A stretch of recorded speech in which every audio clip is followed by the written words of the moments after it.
3 kunda kelaman otajon deb duolarni olib chiqdim. Lekin ishim ko'payib, ishim bitmay 5 kun bo'lib ketdi safarim. Xabar beray desam imkon yo'q, u paytlarda telefon yo'q, o'zim ham hafsala qilmadim. Xullas 5 kun deganda kirib keldim. Hovliga kirib kelsam, so'rida otam o'tiribdilar. Yaqinroq borib salom berdim. Assalomu alaykum.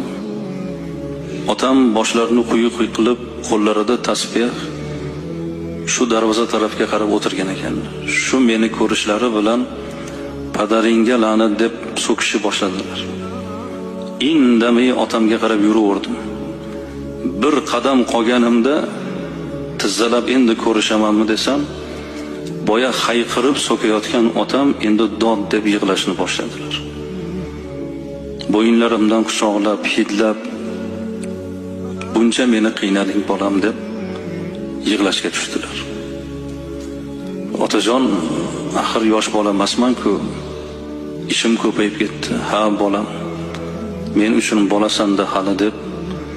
Qoraka men shu yoshga kirib, otani so'kishligi bu yomon ko'rganidan emasligini endi bilibman.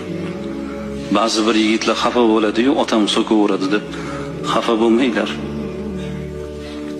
U yaxshi ko'rib ketyapti ota.